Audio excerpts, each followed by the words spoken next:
Hello and welcome to Small Business 21st Century and today's segment of Build Your Difference.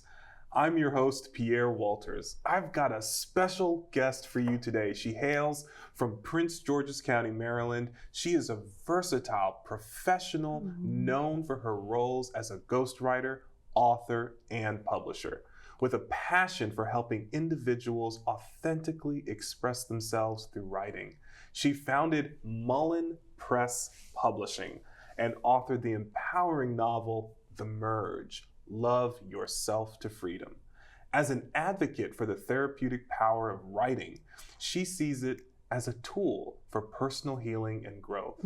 Currently, she is eagerly anticipating the release of her fourth and final novel in the Merge series, titled The Merge 4, Be the Dream, slated for April 2024. Beyond her literary endeavors, our guest is the visionary founder of True Self-Centered, a sisterhood of creators dedicated to designing a life and spiritual practice aligned with their true selves.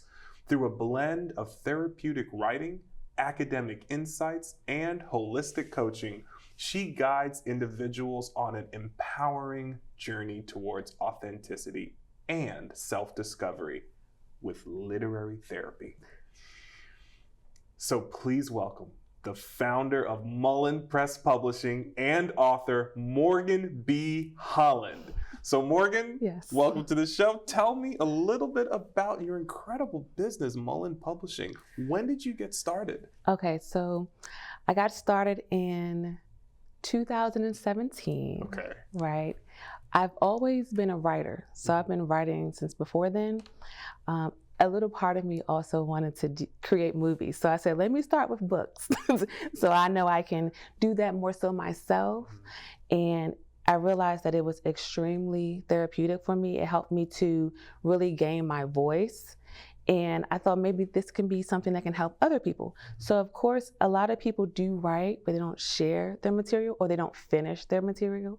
So I first started there, helping people who have already started to write, get the confidence and move through the roadblocks to actually finish their writings and to publish their books. Got it. And what made you decide, you know what, I'm not just gonna help them publish their books, but I am going to publish their books as a publisher? Like, what made you decide to take that leap specifically? I realized that writing was one thing and publishing was something else. And people have different confidence levels in each area. So once they got through the writing, it's a whole nother animal figuring out how to publish. And I already had figured out that animal. And they had already trusted me because I helped them with their writing. And so I said, well, I can just go ahead and do that process. I spelled it out for those who still want to just do it themselves, but it's just easier for me to do it. It's kind of like, you know, you can build a house yourself, but it's better to hire a general contractor who already has the subs and who knows what to do. And it's one less thing that the author has to worry about. So with your experience working with authors, why should someone write a book? I think everyone should write a book. Now, whether or not you publish it is a different story. So you don't have to publish it, but I think you should write it. I think that it helps you to get through some blocks. It helps you to really identify your voice. Sometimes our voice gets so lost in other people's voices, and to just get it out. It's very therapeutic. So think about journaling long form.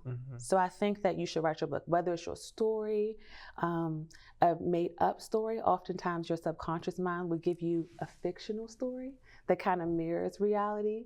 And so you can get that out and get through some things you were stuck with. Some energy can move through, emotions. That's why I like to focus on literary therapy. Literary therapy. Okay. What is literary therapy? So my formal, background, I'm degreed in history and psychology. And so there's so many forms of therapy, right? And so when I had that small time with people, I realized that they were making a lot of emotional progress by writing. And other people, they read certain types of books, or they watch certain types of movies, or they listen to certain types of podcasts, and it helps them to get through. So I just figured that there's a therapeutic nature to literature in itself, whether you're reading or writing. And I just went with that and leaned into that. So sometimes I don't say exactly that's what we're doing, but that's what we're doing. I see. That's the result Yes. of what we're doing. So, Yes. does somebody need to have like formal writing training, or do they need to have taken a writing class in order to before they attempt to write a book? Not at all. And I hate that people may think they have to have some type of training or taking a class or even be good at writing, whatever that means. I think you should just start writing where you are, however you write, and just move there. Because you can write and then they have editors.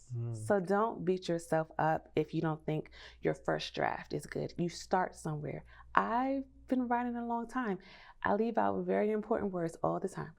The, is, she, they don't make it to the first manuscript doesn't have them in there. If I stopped because it wasn't perfect the first time, I would never get the writing out. Got it. So no class is needed, just start writing. Got it. So I'm curious, you've worked with so many authors. You as an accomplished author and publisher yourself, I want to know what is, maybe give me like a little peek into your process, the process of either writing a book or publishing a book. Okay, so it's different for everyone. So for me, I get an idea and it comes to me like a dream. So I get like a summary, like a synopsis of something bigger. And then I take pieces of the scenes and I use Excel, so you don't need some fancy software, whatever you have that's free. And I put pieces of the scene in the Excel spreadsheet. And as the pieces of the scene comes to me, I rearrange the cells in the Excel spreadsheet. And that's how I create my outline. So I always have an outline first before I write. So you don't have to write that way, but that's the way I do it. And then it helps with the planning, the pacing. I know when the book is going to end and I know when it starts, and I can better gauge, the pacing of the story. And I write the end first. And then I go to the beginning and then I go through the story.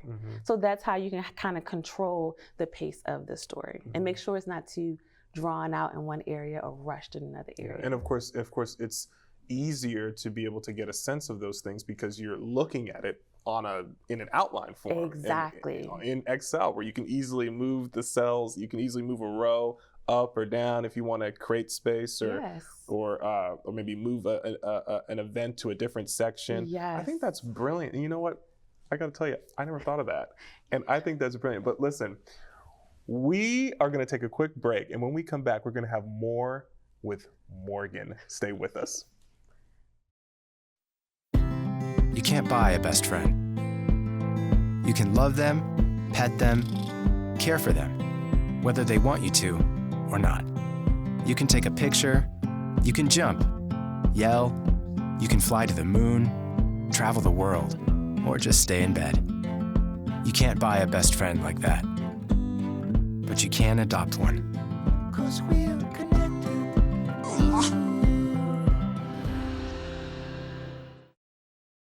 And welcome back. You're watching Small Business 21st Century in today's segment of Build Your Difference with my special guest, author and founder of Mullen Press Publishing, Morgan B Holland. Now, prior to the break, we were discussing your incredible and pragmatic process to writing. You talked about how you organize the events of your story using Excel, row by row, which gives you an incredible overview if you need to move a row up or down and control the pacing. You also said that you like to start with the end in mind. Which gives you an idea of where you are at the beginning and where you're going to be ending, and then you can see in the middle on the Excel sort of outline, and you're able to I think it's brilliant. It helps you to control the story and the flow, and it removes a block. So you don't need expensive software. If you have it, that's great. If you don't, it's okay. Use what it is that you have. That's one of the things that I feel like adds to people's writing blocks. They have too many barriers of entry before they can write. And so you want to remove all the entry, all the barriers, I should say. And so you don't need fancy software. You can use Excel if that's something that you have. Apple is numbers. If you don't have that at all, index cards. You can use index cards and write the scenes on there and just move them to places they need to be. Oh my goodness! So that's if you like are someone who's a visual person and enjoys the tactile nature of it, you could use index cards. Put them in sections by the chapter. Yeah. So there's so many ways that you can do it. You just need to do it. Just start. Okay. And when I first start putting the different scenes into Excel, I don't know the order all the time. So I just rearrange them. So yeah, so they don't have to be, the story doesn't have to flow perfectly. No, it doesn't even have to come to you in order. None of my stories come to me in order. That is actually mind-blowing to me. It requires I would have never thought of that. You got to trust yourself. Trust that the whole story is going to come to you and that it's going to be complete. And each time a scene comes to you, you write it out. Each time you get an idea, you write it out. And I believe that tells you, your psyche, that, okay, we're in this process together, and you're trusting that you're going to get all the pieces by the end. Yeah. You don't have to see it all in the beginning. It's okay. That is brilliant. That is absolutely brilliant. Now, listen, we are excited to have you here. I'm excited about the books that you've already written, but you've got this other one that's coming out right around the corner. This is the Merge for Be the Dream. Why are you excited about this upcoming launch? I'm excited because it completes the series. And it's like the last baby in this series. So it's a happiness, but I'm also a little bit sad, but it's a necessary completion to the journey of the woman from the first book to the fourth book. And I think that it's important for people to see the completion of it all, her actually being the dream and what being the dream actually means. Because oftentimes in the Disney movies, that's where it ends, at the marriage or at the thing that you wanted. That's true. And so this last book, you'll get to see the woman experiencing the dream, and you'll see that things still come up. But she's still worthy of all that she's accomplished, and she deserves to have the life that she wants. You know, without skipping ahead too far, we're excited about this upcoming launch. I think this is incredible. Thank you. This is the fourth book in this series, and it's the final book in this series. Yes. And you had this vision. When did you first put pen to paper for this series? Well, 2016. But let's be clear. There was 4 years before where I wrote 30 pages, and that's it, in 4 years. And then when I removed the blocks, the barriers to entry, all the stuff that I told myself that was keeping me from writing, and I gave myself permission to write. I love Toni Morrison. Her interviews helped me to give myself permission to write. I sat down, and in 6 hours, I wrote 37,000 words. In 6 hours. And so it just let me know when you do the inner work and you remove the barriers and you give yourself permission and you say that you can. So after that, I just crank books out. They come out pretty quickly as far as writing. Editing is another monster. Sure. But writing the books, it flows. When you get to a state of flow, it's a very zen state. It's very therapeutic for me to write, and I think that's why I get so excited about it. It's interesting that you sort of emphasize that zen state and that you get into a state of flow. Is there anything that you do, like let's say it's a typical day in your week, and you decided today's a writing day, I'm going to sit down and write. I don't know if that's how you make your decision, but let's say you're ready to write. How do you prepare in that moment or in that day to then sit and write? Okay, so some people give themselves I'm gonna do 1,000 words a day. Okay. So this is just what I do. I make it a whole mood because I am the drama, okay? I'm extra. So I set it up as you would an anniversary dinner. It's clean, I got the lights, it smells good, I smell good. I'm comfortably dressed, I have candles, all that stuff set up. I have food to eat that's not messy so I can still, type, and I create a whole entire atmosphere. And before I start writing, I give thanks for the awesome piece that I'm about to write right now. And it's certain, I'm about to write something amazing. I do not doubt myself, and I validate my own writing. And then I just sit down and write. So I don't write every day. it's not really practical to have an anniversary dinner every day, but you can have an anniversary dinner every 2 weeks or once a month, and I just crank out a lot of material at one time. That's amazing. So that's how I write. So there's different ways to do it. Now, what can our readers and our listeners and our viewers and I should say your readers and our listeners and our viewers, what can they expect from you after this series is complete? So after you launch this book, what's next for you? Okay, so as far as books go, there is it's more like a memoir, Dear Adult Child. It's a book that's for a certain demographic of people who are finally starting to take their therapy seriously and having firm boundaries with family members. It's just like a guide. Like, you got to do what you got to do. I love my family, but I do believe energy over everything and feeling that sense of peace in the life that they're creating, even if it looks different from other people's lives. But it's kind of like a toss-up because there's this really cool sci-fi book that I'm also writing called Kinship to Light, which is a totally different avenue. But one thing I could do is I can write a little bit of one, and then if I get kind of tired, I could work on something that takes my mind off the seriousness of like the nonfiction book. Got it. That's amazing. Yeah. That's amazing. There's so much to look forward to. I'm excited, yeah. All right, we're going to take a quick, short break. And when we return, we'll have more with Morgan B Holland after these important messages.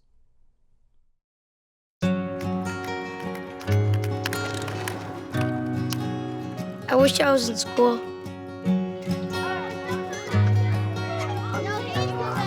If only I had a math test today. Or a book report to give.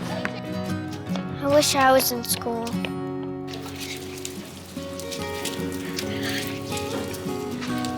I'll stay after class. I'll clean the chalkboard. I'll do extra homework. I'll skip recess. I wish I was in school. I wish I was in school. I really wish I was in school. School ends, but free lunches for your kids don't have to. Find your local food bank at feedingamerica.org/summer meals for help. Together, we're feeding America. And welcome back. You're watching Small Business 21st Century in today's segment of Build Your Difference with my special guest, author and founder of Mullen Press Publishing, Morgan B Holland. Now, prior to the break, we were discussing your incredible process for writing, how you set the mood, how you get to the flow state. But you know, that's your life as an author, but you are also the CEO of Mullen Press Publishing. And I want to know, what are some of the important lessons, maybe one of the most important lessons that you've learned being a CEO of your very own and successful publishing company? I think the most important thing that I've realized and learned is that it's okay to want to be a founder.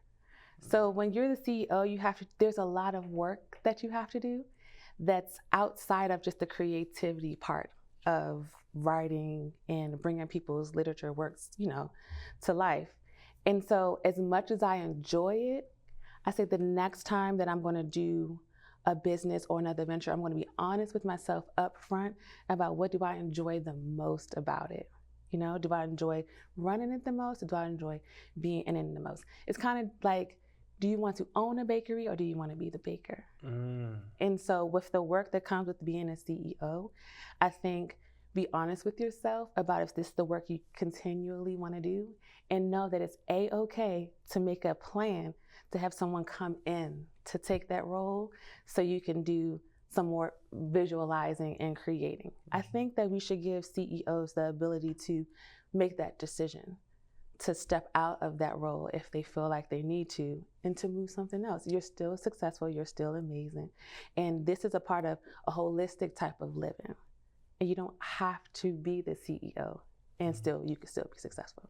That is an incredible concept. The idea of giving yourself permission Yeah. to generate the great ideas, Yes. to found the business, but then also to allow that business to have a team of its own, Yes. Yeah. including its own C-suite, Yes. without you needing to take on that responsibility, or we as entrepreneurs need to take on that responsibility if we don't want it. Share the load so you can create your own SOPs. You know how you want things to run. And so when you bring someone in, you can guide them on how to do it. And I think that's perfectly okay, because your life can change, and maybe you were in one part of your life, you love being a CEO, but then life is changing and you say, you know what, I'm gonna move to this area, but I still want the business.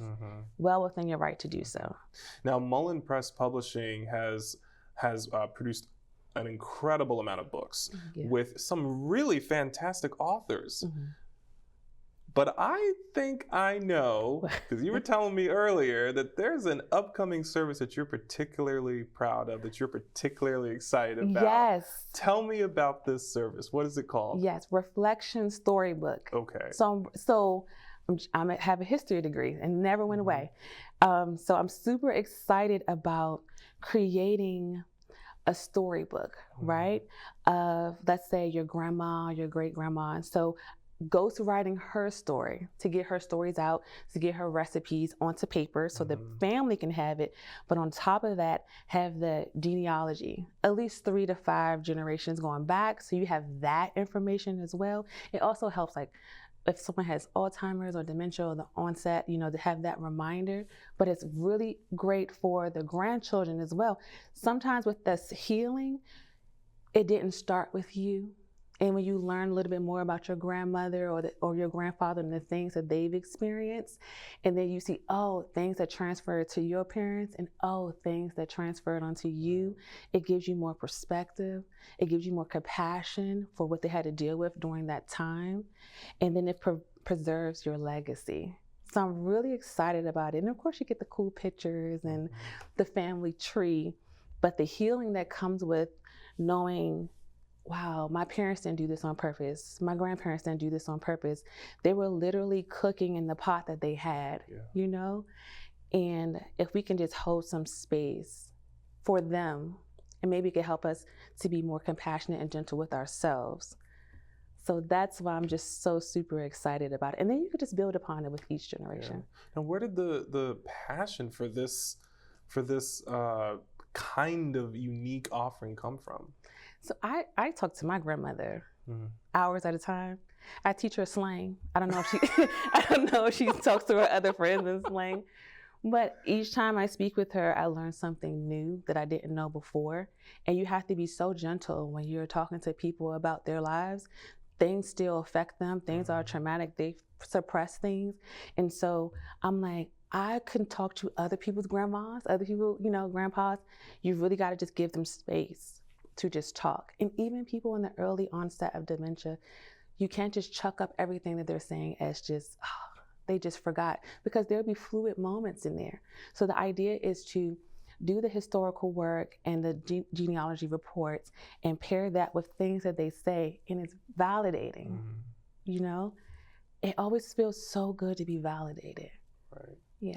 That is a fundamental truth, I think, that we all sometimes forget. Yeah. And it's important. And just the idea of helping people to receive that validation and to be able to share and hand down their legacy to their family. I mean, that is one of the things that I think I can tell you stresses a lot of us out, you know, especially as we are, you know, looking at different milestones in life, just trying to, oh my goodness, how do I keep a record of this, or how do I you know, share this with, you know, pass this moment down, and how do I, it's so much to manage. I mean, really, what a great concept. And you don't have to do it alone. So it could be a family effort, which is really needed when you have a person that I'm interviewing that's like 85 plus. We really need that sponsor who can start the Zoom and who can do all those type of things. Who can take that initiative. Exactly.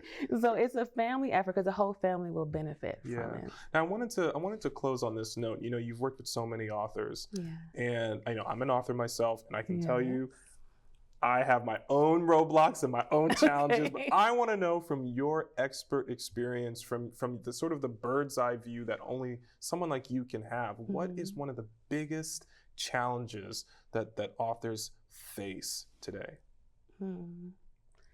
I would say that I found out that a lot of people are quite critical of themselves, and they mean it in a very loving way. They want to be the best in what they do. It's kind of hard to start something and not be good at it immediately. They internalize it as if they're not enough, and so they just don't start. And it's usually some type of block within when it comes to emotions. I know sometimes men don't say they have emotions, but science says we all do. Yeah, we do. And so, not acknowledging them. So sometimes you don't have the physical responses to the emotions, so you think they're not there.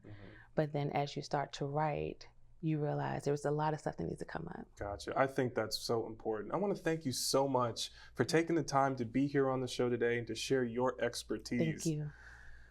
Well, it's that time again. And if you have any questions about today's segment, please see the information scrolling below. You've been watching Small Business 21st Century in today's segment of Build Your Difference. Thanks for watching, and make this your best week ever.